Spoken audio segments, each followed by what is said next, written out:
மனிதர்கள் சில நேரம் நிறம் மாறலாம், மனங்களும் அவர் குணங்களும் தடமாறலாம். இலக்கணம் சில நேரம் பிழையாகலாம், எழுதிய அன்பு இலக்கியம் தவறாகலாம்.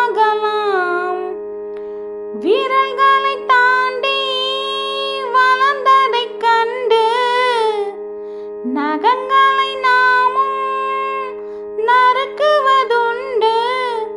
இதில் என்ன பாவம், எதற்கிந்த சோகம்?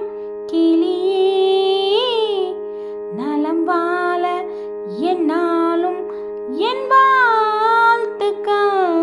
தமிழ் கோரும் பல்லாண்டு